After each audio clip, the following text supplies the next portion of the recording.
தரிசனம் அன்பு நேயர்களை சந்திப்பதில் மகிழ்வது உங்கள் அன்பு சகோதரி ஜெயந்தி ரங்கராஜன். நீலா துங்க ஸ்தனகிரிதடி சுப்தமுத்போத்ய கிருஷ்ணம் பாராத்யம் ஸ்வம் ஸ்ருதி சதசர சித்தே மத்யாபயந்தி சோச்சிஷ்டாயாம் ஸ்ரஜி நிகிலிதம் யாப்லாத் கிருத்ய புங்கே கோதா தஸ்யை நம இதமிதம் பூயையே வாஸ்து பூயகா.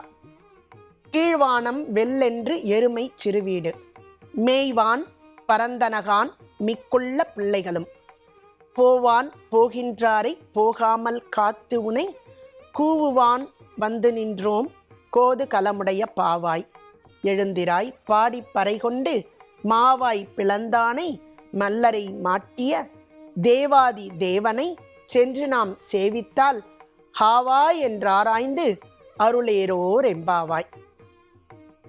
முதல் 5 பாசுரங்களை அவதாரிகையாக இடுகிறாள். 6வது பாசுரத்திலிருந்து பெண் பிள்ளைகள் 10 பேரை எழுப்புகிறாளாம். இதில் ஒரு பெண் பிள்ளைகள் ஒவ்வொரு விதம். அந்த ஒவ்வொரு வித பெண் பிள்ளைகளுக்கும் அவர்களுக்கு ஏற்றது போல் பொழுது விடிந்ததற்கான அடையாளங்களை இட்டு சொல்லி அவர்களையும் அழைத்து கொண்டு நோன்பு நூற்பதற்காக செல்கிறாள் ஆண்டாள் நாச்சியார். கீழ்வானம் வெல்லென்று எருமை சிறுவீடு. இந்த பெண்ணிடத்தில் போய் எழுப்ப அவள் கேட்கிறாள், ஏண்டி பொழுதே விடியல, அதற்குள்ள வந்து விட்டீர்கள் என்று குழைக்க, என்னது பொழுது விடியலையா, அங்க பார் கீழ்வானம் வெல்லென்று, கீழ்வானம் வெளுத்துருத்து பார் அப்படின்றாளாம். அடி நீங்க வெளுப்பா இருக்கீங்களா, வானமோ கருமையா இருக்கா, உங்களோட முகமாகப்பட்டது அந்த கருமையான வானத்துல பட்டு அதோட எதிரொலி, அதோட பிரதிபலிப்பாகப்பட்டது அந்த வானம் வெளுத்து விட்டது போல் தோன்றுகிறது என்று சொல்ல, அடுத்ததாக அடையாளமாக சொல்கிறாள் எருமை சிறுவீடு. அதாவது இந்த எருமை மாடுலாம் என்ன பண்ணுவாலாம், எருமை மாடு வளர்ப்பவர்கள் மேய்ச்சலுக்கு அனுப்புவதற்கு முன்பாக காலை ஒரு 4 மணியை போல் அந்த எருமையை அவிழ்த்து தன் வீட்டு தோட்டத்தில் கட்டி வைப்பார்களாம், நீளமாக கயிறை விட்டு. அது என்ன பண்ணுமாம், நுனி பில்லில் பனி படர்ந்த அந்த நுனி பிள்ளை மேயுமாம். அதுதான் சிறுவீடு. எருமை சிறுவீடு மேய்வான் பரந்தனகான். அது மட்டும் இல்ல, இங்குள்ள பிள்ளைகளும் போவான் போகின்றாரை போகாமல் காத்து. எல்லாருமே நோன்பு நூற்பதற்காக போய்விட்டார்கள்.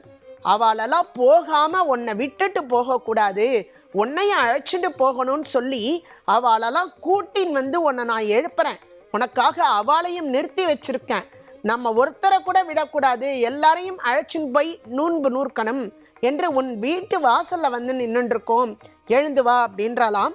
உள்ள இருக்க சொல்றா, இங்க பாருடி, உங்களோட முகமாகப்பட்டது பிரதிபலிப்புனால நீங்க கீழ்வானம் வெளுத்துருத்து அப்படின்னு சொல்லிட்டு சொன்னீங்கோ, நீங்க உங்களோட முகப்பட்டு அந்த கீழ்வானம் வெளுத்தது இல்லையா, அந்த ரிஃப்ளெக்ஷன்ல உங்க தலையில போட்டு இருக்க அந்த கொண்டையாகப்பட்டது உங்களுக்கு எருமை மாடு போல தெரிஞ்சிருக்கு.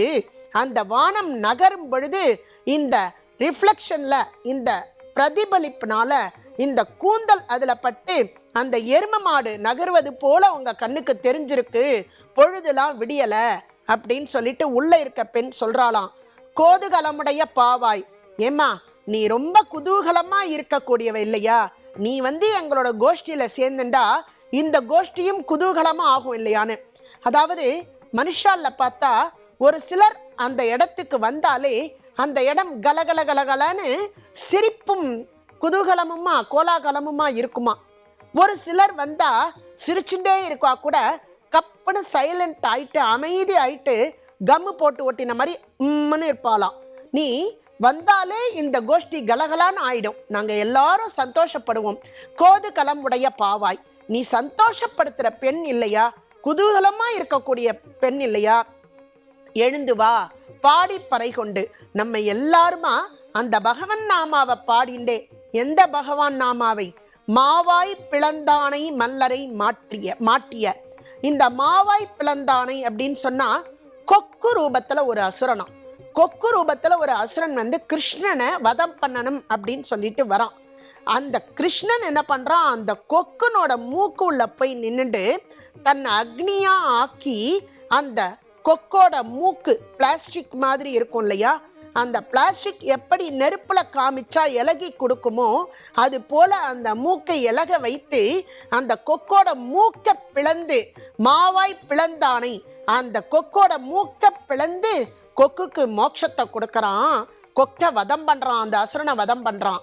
மல்லரை மாட்டிய 2 மல்லர்கள் ஷானூரன்னு கம்சன்னால ஏவி விடப்பட்ட அந்த மல்லர்களை மாட்டிய அந்த மல்லர்களை வதம் செய்த முஷ்டிகன் ஷானூரன் என்று சொல்லக்கூடியதான மல்லர்களை வதம் செய்த தேவாதி தேவனை சென்று நாம் சேவித்தால் அப்படிப்பட்டதான தேவர்களுக்கெல்லாம் தேவன், தேவர்களுக்கெல்லாம் தலைவனான அந்த தேவாதி தேவனை சென்று நாம் சேவித்தால் ஆ ஆ என்று ஆராய்ந்து நமக்கு அருள் வழங்குவான். வாங்கோ உங்களுக்கு என்ன வேணும்னு நம்ம கண்ணா பின்னான்னு கேட்டான்னா எல்லாத்தையுமே கொடுக்க மாட்டான். நம்ம என்ன அவனிடத்துல பிரார்த்திக்கிறோமோ அதை இவர்களுக்கு கொடுக்கலாமா, இவர்களால் தாங்க முடியுமா என்று ஆராய்ந்து நமக்கு தக்க பலனை அளிப்பான். அதனால எழுந்து வா, நம்ம கோஷ்டியில சேர்ந்து நாம் அனைவரும் பகவன் நாமாவை பாடி அவனிடம் பறையை பெறலாம் என்று அழைக்க உள்ளே உறங்கிக் கொண்டிருந்த பெண்ணும் எழுந்து வர அவளையும் அழைத்து கொண்டு அடுத்த இல்லத்தை நோக்கி நகர்கிறார்கள் ஆண்டாளும் தோழிகளும். தரிசனம் டிஜிட்டல் சேனலோடு இணைந்திருந்த நேயர்களுக்கு நன்றி, வணக்கம்.